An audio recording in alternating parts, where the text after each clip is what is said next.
Yeah, can everybody see the screen? Yes. Okay, excellent. So today we're going to be talking about, just like Lucille said, breakfast like a king. And I'm going to be touching on just a few points that you probably already had before. So some of this will be reinforcement, and some of this will be just reflection and maybe adding into your routine something different, or something that was lagging behind before, or something that can just enhance your experience. So we really want to focus on the most important meal of the day, breakfast. So I have a question for everybody. If you're going on a long journey, when do you fill up your car? In the morning. Right at the beginning. Yeah. Okay. So if you're going on a long journey, you fill up your car at the beginning. And this is the same thing with our food. At the beginning of the day is when we're about to start, when we need the most energy, when we need the most fuel to keep us going through the day. Unfortunately, a lot of people do the opposite. And if somebody were to say to us, when I start off on a journey, I start off as close to E as possible and see how long that will push me along the road until I maybe break down or maybe make it, and then I fill everything up. But when I get to my destination, that's when I fill up to the top of the fuel tank, and then I finish my journey. We would all think that doesn't really make much sense. And something for us to really consider is, how much energy do you really need to sleep? Right? So a lot of people will eat the heaviest meal at the end of the day and then go right to sleep. But we don't need energy to sleep. I mean, it takes some energy to do some processes, but the majority of the energy that we need is at the beginning of the day. And so breakfast is your daily fuel.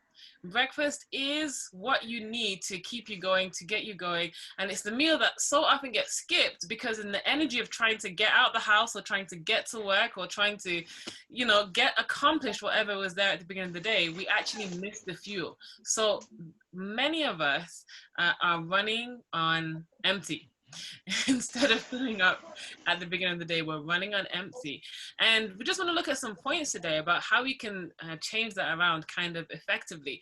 And for some of us here, or maybe many of us here, are not actually dealing with this problem of running on empty, but you probably know many people that are, or you may be coming across some different obstacles that cause you to have to eat hurriedly or eat less. And we just want to try to tackle some of those so that your experience can be more streamlined and that you can share this with others, which is, what we're always trying to do is to educate others to something better.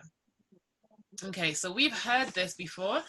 To eat breakfast like a king, lunch like a prince, and dinner like a pauper. And some poor people don't have any food at all. And so some of us will choose to completely eliminate that third meal. But if not, that third meal is going to be really, really light, because like we said before, how much energy do you really need to go to sleep?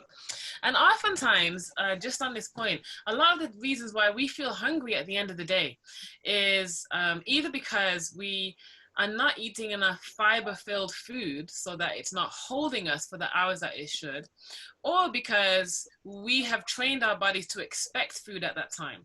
And so our brains are telling our stomach, you need food because you've been eating food at this time for all your life. And stomachs can be trained. I tell people, you can train your stomachs just like you train your pets. You can tell your stomach you don't need food at that time, and after about 3 weeks, your brain will register that you're not eating. It will stop producing all of that acid, and you'll stop feeling so hungry at the time that you normally ate food at that day. So that's just a little rundown of how to get that that sequence: breakfast like a king, lunch like a prince, so still a good lunch but not as big or as hearty as breakfast, and then dinner like a pauper.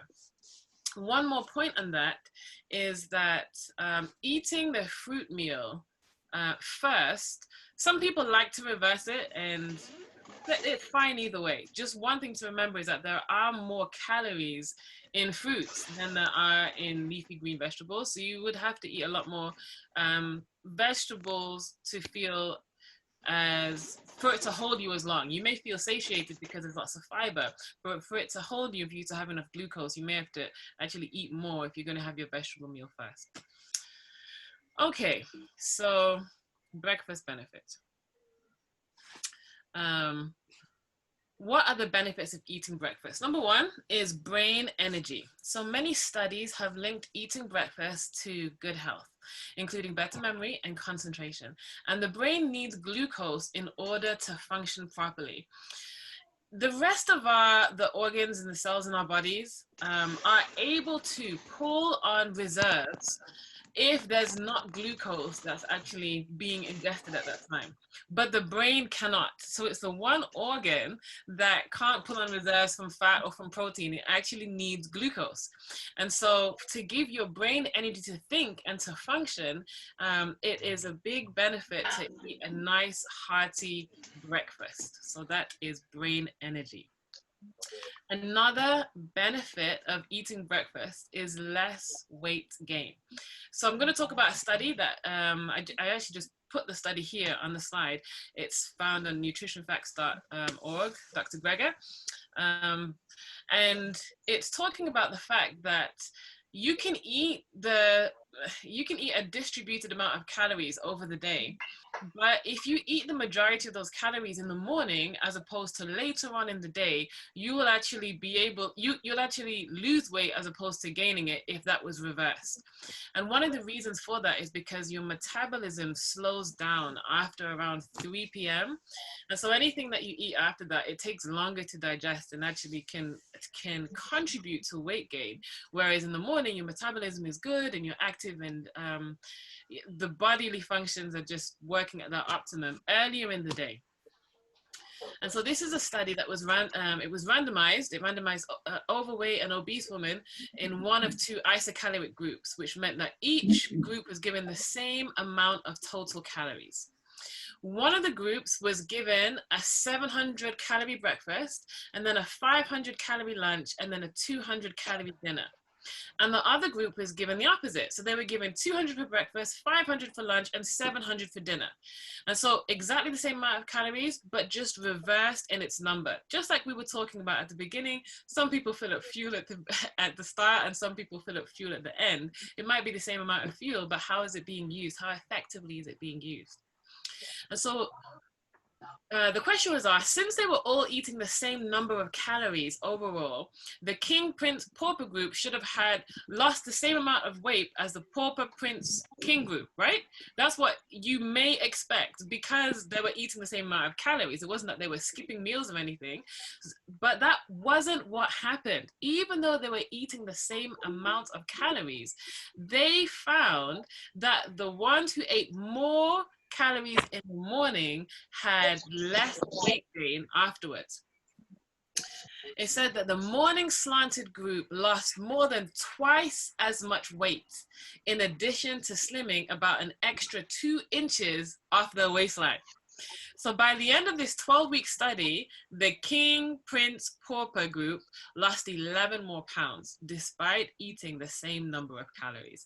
So that's really interesting, that one of the great benefits of eating a breakfast, you can stay on exactly the same amount of calories as you're normally eating, but just shifting the time that you eat it can actually allow you to lose excess weight, which would mean the same as the opposite occurs. If you shift it the other way, then you're going to be contributing to weight gain. So if you're having a small breakfast and a really big last meal, then it's going to be contributing to weight gain. And so it's your choice. Do you want to be the breakfast, lunch, dinner with big calories at dinner time, or do you want to be the breakfast, lunch, dinner with a smaller waist and more energy and less weight gain because of the evenly distributed calories at the right time for being able to use up that energy? So one great breakfast benefit is actually weight loss. Now, another benefit for eating breakfast is lowered insulin resistance. So eating breakfast helps to keep your blood sugar steadier throughout the day. whether you have diabetes or whether you don't. So for people with normal glucose test results, it may help you to avoid insulin resistance, which can lead to diabetes. And drops and spikes in your blood sugar can also affect your mood, making you more nervous or grumpy or angry. And so you may be thinking, I have enough energy, I skip my breakfast, but I feel fine. But how is your mood? You may be more irritable. You may be snapping more at the people around you, and you may be thinking, I just don't know what's wrong with me. I woke up on, I rolled out of the right side of bed this morning. I don't know why I'm so irritated. And it could just be because of those drops and spikes in the blood sugar, why your mood is constantly changing. So it's crucial for diabetics to eat a really good fiber-filled breakfast that's going to keep their blood sugar levels steady and is going to hold them until the next meal without needing to snack. But even if you're not diabetic, it's really an important thing to keep the blood sugar levels constant as well. Another benefit, that should say number 4, not number 3, is better mental performance. So regularly eating a healthy breakfast helps us pay attention, it helps us to remember, and it helps us to perform better. Children and teens concentrate better at school, get higher scores in tests, and are less likely to be tardy or to miss school days.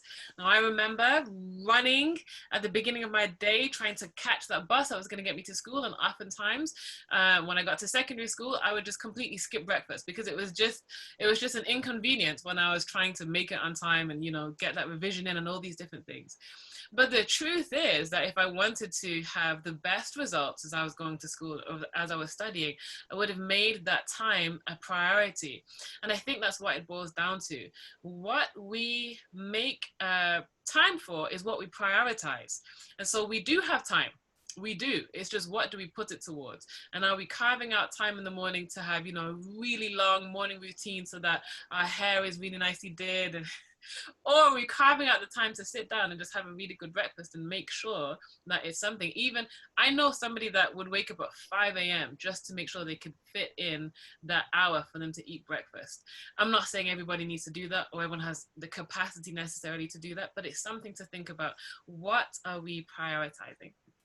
So the skipper's risks. We talked about the breakfast benefits. What are the risks of skipping breakfast? Just going to run through a couple of these really quickly. One is hardened arteries. So recent studies show a link between breakfast and heart health. In 2017, the Journal of the American College of Cardiology reported that people who skip breakfast are more likely to have atherosclerosis. And that's when your arteries harden and narrow because of a buildup of plaque. This can lead to heart attack and stroke. These people were also more likely to have bigger waistlines, weigh more, and have higher blood pressure and cholesterol levels. And so hardening of the arteries is something that is a risk factor for people that continually skip breakfast. Another risk factor is fatigue. Without breakfast, your body goes into conservation mode. So that's when your brain slows everything down because you don't have enough energy. So oftentimes we may be feeling sluggish, not even necessarily tired, but those simple cognitive processes are slower. I don't know if any of you know what I'm talking about. You kind of just I just can't get it together. And it could be because you're experiencing fatigue, because your body is just okay, let me conserve as much energy as I have right now because they're not giving me anything. So now I need to be in conservation mode. Another risk is increased risk of disease in general. So in 2019, a study was published which found that people who ate breakfast, even once per week, are less likely to have cardiovascular disease. Skipping breakfast is associated with cardiac risk factors like obesity, diabetes, and high cholesterol. And then there was some more research that indicated that skipping meals might affect the body's circadian rhythms or its internal clock. And disrupted circadian rhythms have been associated with diabetes and hypertension, which increase the risk for cardiovascular disease. And so it's really interesting that this is just a simple thing of eating breakfast, and skipping breakfast can kind of lots of adverse effects because our whole rhythm is thrown off. The body is expecting to be fed at the beginning, just the same way you fuel your car at the beginning. You're not giving it any fuel, and so it's out of sorts, and lots of different things can happen from skipping. So we are going to try to eat breakfast like a king, not skip it, but do the best we can with the time that we have. So here are just a few breakfast tips to finish off. The first one is regularity. Regularity. Eat at the same time every day. If you can try to eat at the same time every day, the body's going to get used to the time that you eat is going to start producing that acid. It's going to start, you know, all the enzymes, everything is getting into play, and it's going to help you to be consistent. I'll talk about consistency in a minute. It's going to help your body to be consistent with preparing for that food and then utilizing that glucose well throughout the rest of the day. So eat at the same time every day, and this may mean changing your whole morning routine in order to just fit that in. Think about preparation, think about sitting down to eat, think about cleanup. You know, maybe you're going to take it with you and just sit down because you have an hour commute and you're on a train. I don't know what's happening. Most of us are at home right now because of COVID, but try to factor into your daily schedule a regular time that you can eat breakfast every single day and plan for that. Eat a regular portion size. A lot of times our bodies, and especially if you're not used to eating breakfast, or if you're talking to somebody that's not used to eating breakfast, it might be fluctuating. Some days they might be hungry and some days they might not, because the body is getting used to having a really good breakfast, having breakfast again. And so try to eat a regular portion size. Even if you don't feel hungry, if you've gone to bed on time and you went to bed on a relatively empty stomach, then your body is ready for food, even if you don't feel hungry. And so you can feed it and just, try to stick to a good, not too big that you're overstuffed and eating too much, but enough that you feel satiated and that you can go. And try not to eat too little as well, because we eat that and then it has a knock-on effect to the rest of the day. Like, oh, I'm hungry. It's only 3 hours and I'm hungry. Okay, now I'm hungry again, so I might as well eat my third meal because I just don't feel full. So it has that knock-on effect if we just have a banana and a piece of toast and we're out the door. So try to have a regular good portion size. And try to have a settled morning routine. And so a lot of times the reason why we struggle with fitting breakfast in is because our morning routine is either off or is non-existent. Have a regular time for waking up, a regular time for having your devotions with God. Drink some water, maybe, do some exercise, but try to plan those so that the body's rhythm is on track. Now the body's like, okay, I know what's coming next. I know that he or she wakes up at this time, and I know that this is the time that I know. And then your body, it's ready, it's focused, and you're also focused. You're not caught off guard like, oh, I should be eating breakfast and now it's half an hour off and I'm not too sure what I'm doing. Like that catching us off guard is often the reason why it's just like, okay, I'm just going to skip it. I'll just go to the next meal. So try to have a settled morning routine. Okay. Another breakfast tip is variety. So don't eat the same food every day. Now I could go into lots of different reasons why, but in general, it's just good for our bodies to have a range of foods that have different nutritional properties, so that we're getting the nutritional values from the different minerals and from the different enzymes and phytochemicals and all these things that are found in food, that our body can be gaining the benefit from having a great variety. Majority of people that I know eat porridge oats for breakfast, and there's so many people who are just like, what do you eat for breakfast? Oh, just porridge, like every single day, the same thing. But there's so much out there. I think Lucida is gonna share just after this, like the different grains that can be eaten. You have millet and quinoa and amaranth and buckwheat. You can have rice for breakfast. You can have sweet rice. You can make puddings. You can make crackers. I mean, there's so much out there. If anybody wants to contact me or I mean, I have different plans. I know Lucille has different plans for menu planning and just ideas of how to really put the different varieties in. And menu planning is a really great way to increase this variety. And I'm talking about variety over a period of time. So one day millet, one day oats, one day rice, one day rye, then back to oats. Maybe that's like your main grain. And if you plan that in, then you're not caught off guard again in the morning, like, oh, it's time to eat. I don't know what to eat. Oh, well, the quickest thing is porridge. You know, that's normally what happens. I mean, I know it happens to me too. So the next point, have a good combination of carbohydrates, protein, and fats. And so you want that carbohydrate with fiber, so the whole grain, to hold you, and you want that the carbohydrate, sorry, to give you the glucose, and you want that protein to hold it through until your next meal, which should be like another 5 hours. So have a really good combination. Don't just have a bowl of cereal. You know, try and add some nuts in there, have some seeds, some tofu maybe, and just try to get a good combination. And then don't eat too many varieties at the same time. So variety is really important from a day-to-day basis, but at the same time, don't have 10 different types of fruits and 5 different types of grain, because now your body is confused. Like, what am I digesting? There's a war in the stomach, things are colliding. So simplicity at one meal is the best rule, but to have that varied over an extended time is going to give your body lots of different nutrition. Another breakfast tip is consistency, which is close to regularity, but it's looking at a longer period of time. Don't randomly skip meals. And so if you're going to fast, have a planned fasting day. Don't let circumstances control you.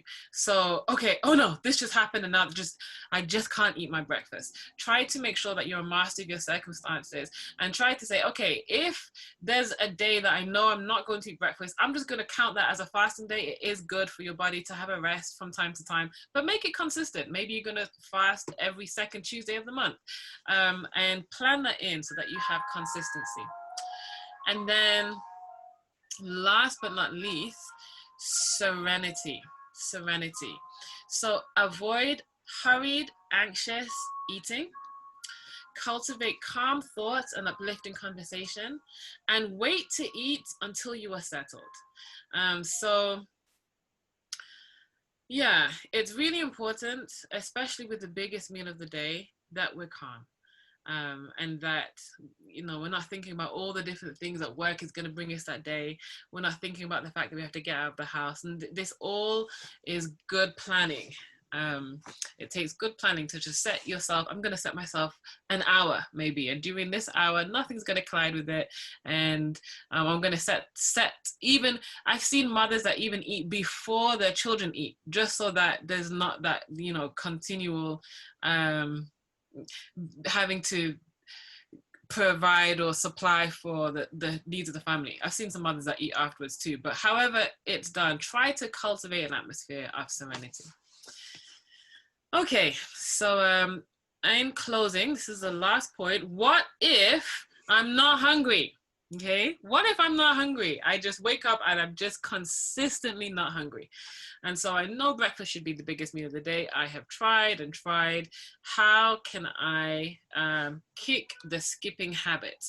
So just some final thoughts on kicking the skipping habit. Try fasting from your last meal.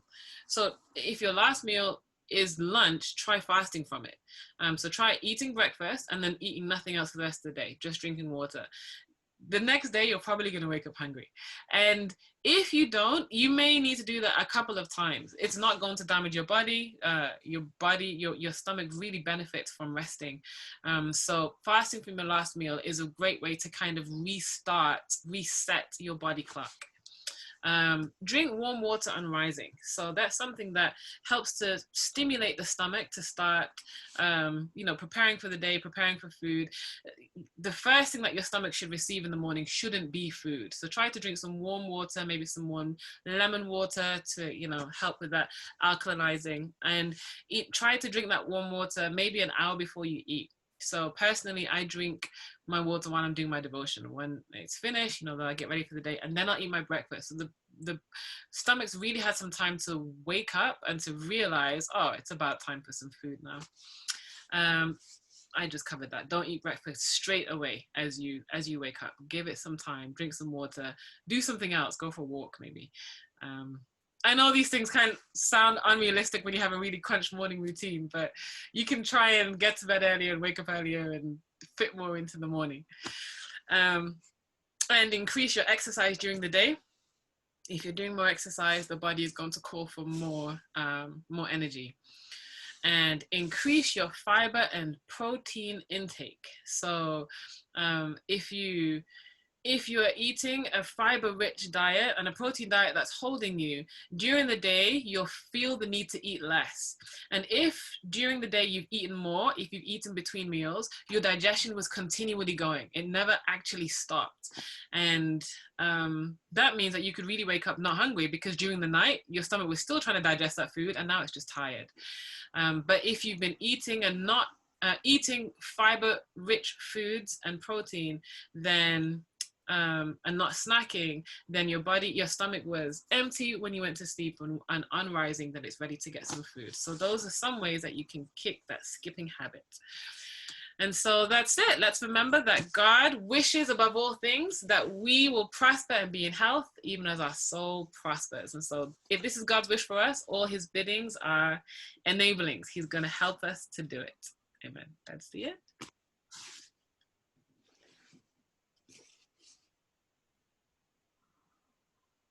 If anybody has any questions, or if Lucille, you're going to share about the green. Yeah, thank you, Danella. That was excellent. It's lovely to hear about that, and the importance of breakfast. I love the science behind it, and I love the fact that you can eat a big breakfast and still still lose weight. I think that's absolutely fantastic, and I know that I've experienced that. And a lot of our health guests have experienced that as well. And one of the beauties about eating a fantastic breakfast in the morning is that it seems that your weight sort of settles as well. So someone who wants to lose weight will naturally lose weight. And someone who needs to put on weight, like someone like Mr. Fifield, he will put on weight. And so that's what we have experienced. And muscle. And muscle, indeed. Yeah. Yeah, so we've got time now for questions. So has anyone got any questions? Galaxy 420E has a question. Galaxy. That's Pastor. Pastor, Steve. You're muting.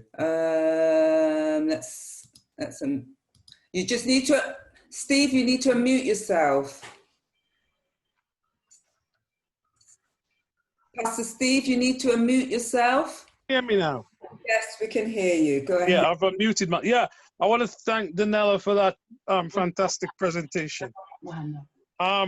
Yes, I have tried much of what she has said, and it does actually work. One quick question: do you actually do exercise before breakfast, or should I say, which is best, before breakfast or after breakfast? Because I'm not 100% clear as to which works best. Mm-hmm. Good question. Yes, it's a very, very, very good question. Did you want to respond to that, Danella? Yeah, I could say something briefly about that. It's a great question. Morning exercise is the best time to get exercise in. And it is better to exercise before eating than after eating, but never really close to either one. And so if you're going to exercise after you eat, you need to wait around at least 1, maybe 2 hours for the food to have kind of moved from the stomach. If you're going to exercise before, then you can exercise vigorously and just give yourself a cool down time of at least 15 minutes. And so before breakfast is more recommended if you're going to try to get that morning exercise in. And I understand that the science is also looking at diabetics, and they were saying that if you're a diabetic, 15 minutes after your meal is also beneficial as well. Yeah, walking. Just light walking, 15 minutes afterwards, it helps the digestion and the production of the insulin as well. You don't have to use insulin to digest the food. Okay, we've got a question from Leroy and Grace. So you just need to unmute yourself. Okay, go ahead. I don't know whether or not it's a question. I think I just wanted to say that I started the program about 7 weeks ago with Lucille, and it has been really fantastic for me. But I just wanted to. I don't know whether or not. I think Lucille probably wanted me to say something, but I'm just going to ask you. I find it very difficult to feel hungry in the morning because my stomach has sort of remained empty for such a long time, and I'm actually enjoying it. The fact that I can control it is fantastic. Yeah. I just wondered, what can I do to feel more like eating well in the mornings? Okay. Did you want to take that question, Danella, or I can take that one? Yeah, you can take it. Yeah, I think what is also useful if you don't feel hungry in the morning is literally getting up earlier in the morning, say about an hour and a half before your breakfast time. Get up and start being active. After a while, your body starts feeling hungry. So rather than sort of resting and not doing anything, get up and start doing something. And I think that's where it fits in with what Danella was saying. Get up and do some morning exercise. And then your body's going to start demanding that glucose and that energy as well. So essentially, if you've got your time for having your breakfast, and we usually recommend having your breakfast between 6 and 8 o'clock, because when we look at the circadian rhythms, that is when this insulin is most potent. So if you're having your breakfast, say at 7 o'clock, I would recommend getting up, say at 5:30. Get up out of your bed and start doing something, start doing some exercise. By the time 7 o'clock comes, you should be hungry. I think what it is with me, I spent many years not having a good night's rest because I was a grazer and eating late at nights and so on. So my stomach sort of probably was never empty. And so I've lost sleep. But now I can sleep for England. I can rest, and it's been really good for me. So I will see later on. Yeah. Okay. All right, I'm conscious of time. So Thank you. yes, thank you for that again, Danella. But I was conscious of time. I want to move on because I want this to be practical. Danella mentioned some of the grains that we can eat. So I'm going to share my screen again. Yep. Can you also? All right then. So the grains that you can have, as you can see on that slide. Okay, yeah, there's quite a few grains. So I'm going to quickly go through those grains that you can use. So we've got amaranth. So amaranth is the seeds of callaloo. So many of us know what callaloo is. So you can have the amaranth, callaloo, the seeds come in red and white. So you can get those seeds and you can cook them and form your carbohydrate and make them into a porridge. Danella mentioned millet, and millet covers a wide range of different traditional heirloom grains. These grains are traditionally ate by people in Africa and in South Asia. So millet is another fantastic grain that you can get, and there's more than one. We also have kamut. Kamut is a heirloom grain. It's one of the traditional ones that were found in the Egyptian tombs. So kamut is a heirloom one, as is emmer is another grain. Danella mentioned quinoa. And quinoa comes in different colors as well. You've got red, you've got purple, you've got black and white. So if you add all those up, you've got amaranth, red and white, you've got millet, you've got kamut, you've got emmer. So far, we've got 1, 2, 3, 4, 5, 6, 7, 8, 9 types of grains. And that's what you could have, you know, over a 7-day period. But we've got even more grains. We've got rice, and rice is not just plain or white rice. We do not recommend white rice because that's processed and it's not good for diabetes. But you have whole grain rice. So you can have red rice, you can have black rice, you can have Italian rice, which is used for, it's a short grain rice, which you can use to make rice pudding. You remember the days when we were in school, they used to make the rice pudding and they put jam in it. So that's the rice that you would use. However, it's the whole grain rice. You can also use basmati, again, whole grain basmati rice. That's what we recommend when it's got the fiber on it. Also, another one is rye. So most people see rye as in rye flour. Get the whole grains, use those grains. You can have pearl barley. Then we have buckwheat. And in fact, it's not a wheat, it's another grain that you can use. There's wild rice. And again, wild rice technically is not rice, it is a grain as well. Then there's spelt. So most people associate spelt and rye together as a type of flour. But again, see if you can get the whole grains. There are some fantastic websites out there that you can purchase. There's Buy Whole Foods Online. That's the one that I recommend. And it's the price is very, very good. They give you reward points that you can save up and reduce the cost of your shopping. And also you can get discount codes as well. So Whole Foods Online is a good website where you can get these foods. Then we also have cassava, yes, or gari. So our brethren from the African continent, they use that a lot, which is just grated cassava. And then sorghum is another grain that you can use. It's not very familiar, people don't know it, but it is out there and you can source that and use that. So Danella mentioned people having oats every day. And the reason why I put these last 3 at the bottom of the list is because these are the ones that we use a lot. And after a while, the body becomes intolerant to them. So oats. So you have rolled oats, you have jumbo oats. And I tend to use a lot of grouts. That's the actual oat grain. So you can buy those. Then you can also have cornmeal.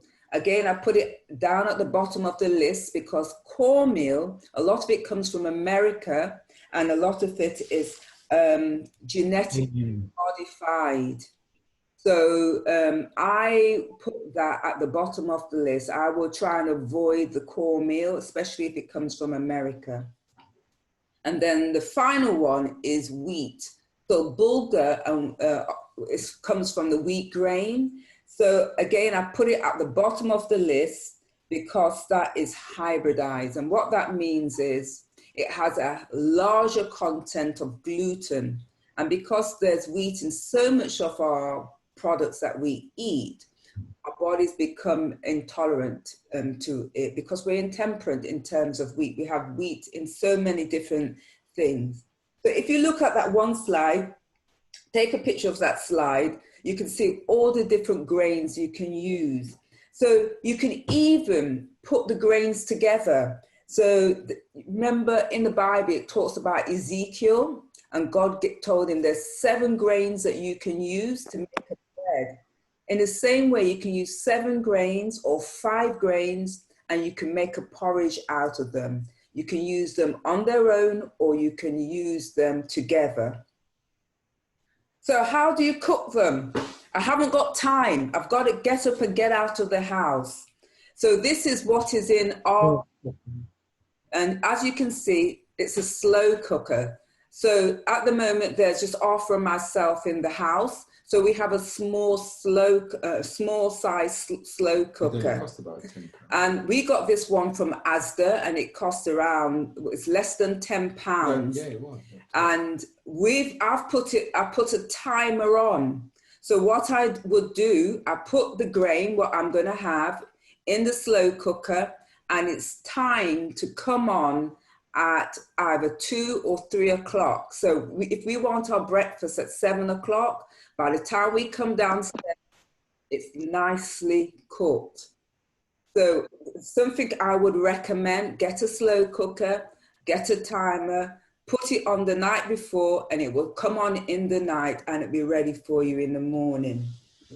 You can also, if you've got a cooker, you can have a timer on your oven as well. So if you're going to bake something, you can prepare before, put it in the oven, and then the timer will come on and cook it. Another way to make your breakfast easier is, especially if you're a single person, prepare in larger quantities and freeze them in breakfast size portions in your freezer and label them, and you just take them out as you need it. If you made a lot of porridge, what you can do, you can reuse that leftover porridge and make a really nice dressing. So what we tend to do, we get the cooked grains, we put the cooked leftover porridge, and when I say porridge, I'm not talking about oats, I'm talking about all the different grains. For instance, if you had millet, you take your leftover millet from the day before, put it in the blender, add some dried fruits like dates or apricots. Dates I think are the best ones. Add some sunflower seeds, and then you blend it. Add a little bit of water, blend it up until it's really creamy smooth. Use that sauce to put on your cooked porridge. So when we cook the porridge, we just add water to it. If you have diabetes, you can add a bit of cinnamon to it. But we just tend to add water to it and then use things on it. So you can put your flaxseed on it, or you can put some chia jam on it. Also, for your breakfast, use seasonal fruits and make smoothies. So what we have is frozen fruits in our freezer, and we use those frozen fruits with the fresh fruits, and we blend them up and we make our smoothies. So I just want to share with you how to make chia jam. And chia is a seed that is high in omega-3 oil. So as well as your flax seeds, you can use chia. So you get some frozen fruit or fresh fruit or frozen fruit that has been defrosted. You blend it until it's really smooth, and then you add your chia seed to it. And if you want, you can put some sweetener in, like honey or some, what was it? That American syrup, maple syrup. You can add a bit of maple syrup to it. What happens to the chia seed? They swell up, they absorb the fluid, and it turns jam-like. And then if you want to keep it for a bit longer, you can add a little bit of lemon to it, and that will preserve it. And then you can add this to your porridge. So some people sent in some of their breakfasts, examples of their breakfasts. So this one is a quinoa balls with homemade ganache, and it's gluten-free and vegan. And here's another one. This is someone sent in their raw beetroot and chocolate cheesecake, and it's also gluten-free. Yeah.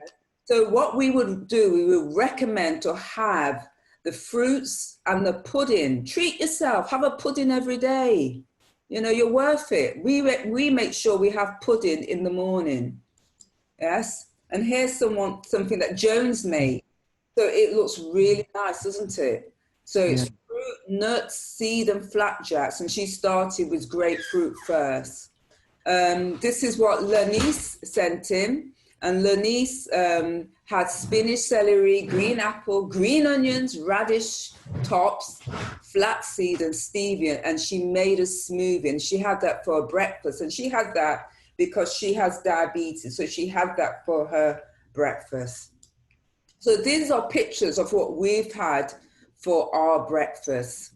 So over a few days, different days. So in the red thing in the bowl, pity I can't point to it, that is the chia jam. And then we had pineapple, I call it pina colada crumble. So we had some pineapple in some coconut cream, and I put a crumble on the top.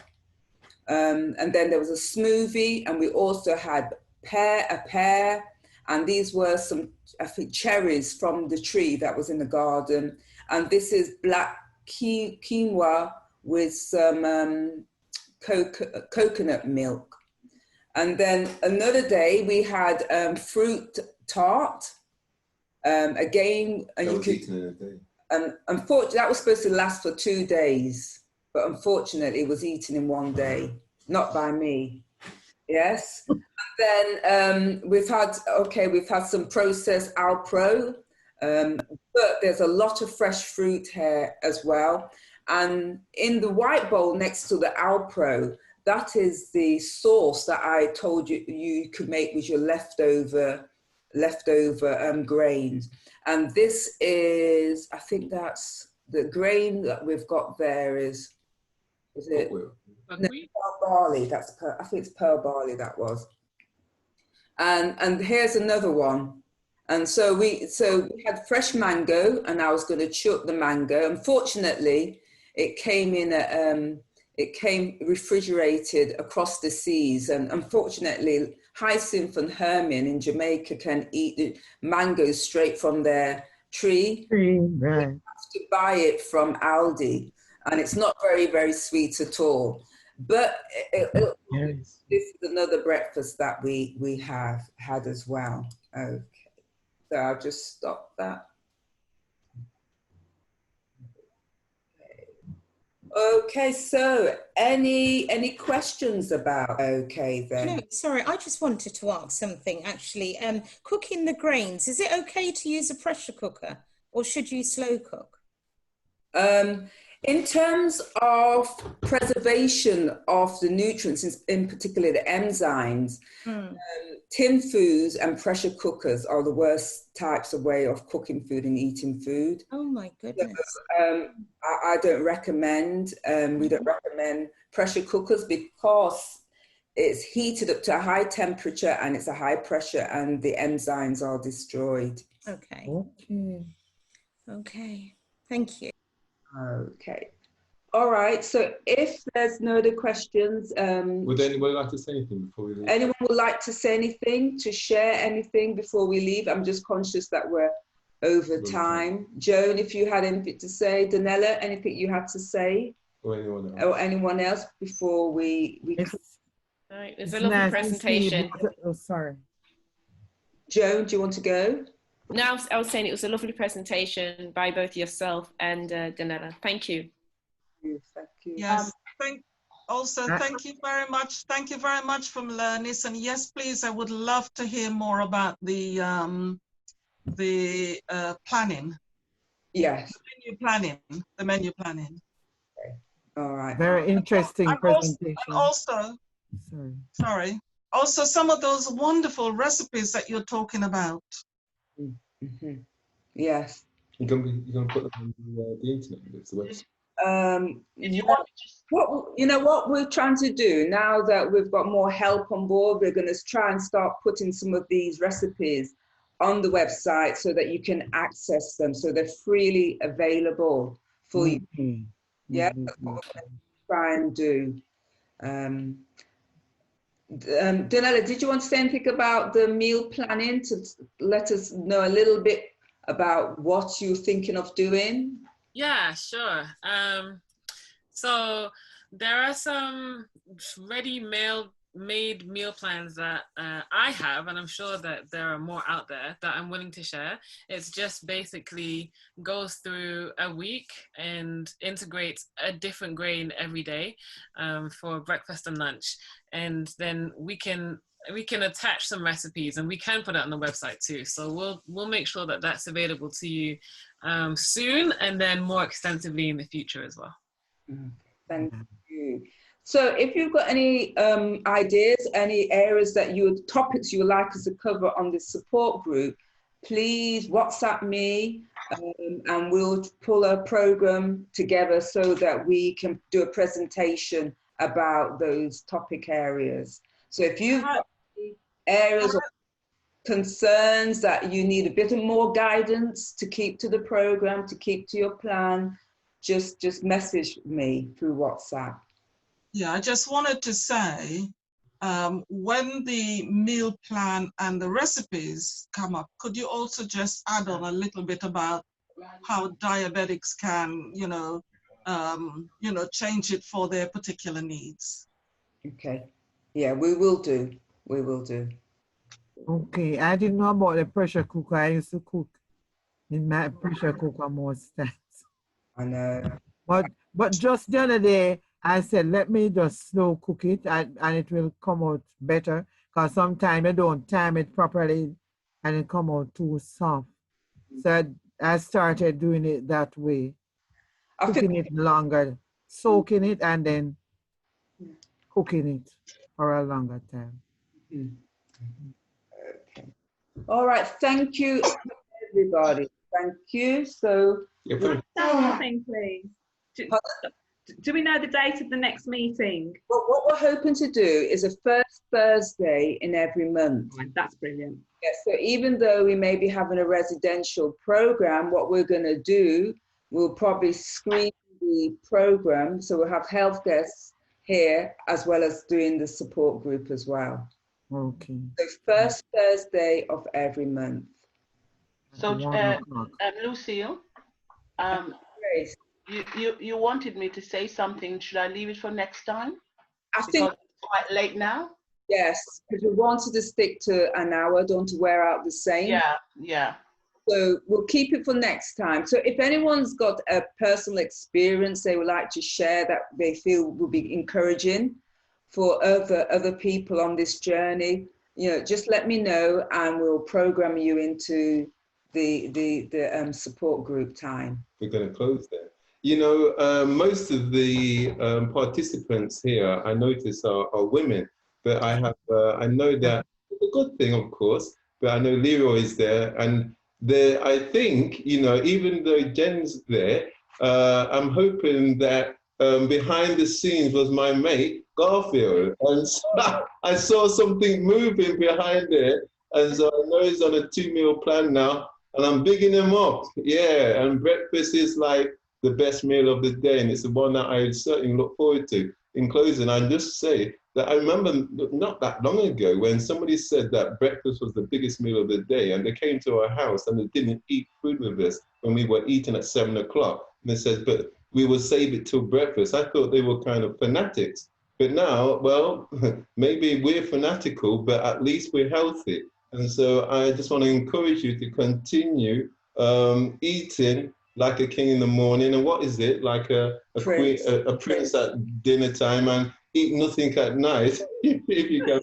But God bless you all. Thank you for joining us, and it's wonderful that we can actually come together like this to support and encourage one another. Big up to Hyacinth all the way in Jamaica. Big up to Hermine as well, and big up to everyone. I don't want to leave anybody out. Nice seeing you all. All right, thank you. Take care now. And stay safe. Yeah. Yes. Oh, sure. You too. But let's close with a word of prayer, please. Our kind Heavenly Father, God, we love you for you loved us first. We thank you, Lord, that we've been able to meet like this. And we thank you, Lord, for the encouragement and sharing of recipes, sharing of techniques, sharing of experience. I pray, oh God, that you may continue to bless every home that is represented here, oh Lord. It is our desire to serve you, and we know that you have made it such that we can do so. We can do more when we're healthy. And we pray, oh Lord, that by following the laws that you have given us, that we may be blessed with good health. And in doing so, we'll be able to serve you better and also our fellow men. So thank you, Lord. We part now and pray that you may continue to be with us and our families, and that we might meet again the first Thursday in next month, where we're able to share more experiences and praise your name as we do so throughout the coming month, we pray. In Jesus' name, amen. Amen. Thank you, everyone. Okay. Bye, everyone. Bye, Arthur and Lucille. Thank you. Bye. Bye.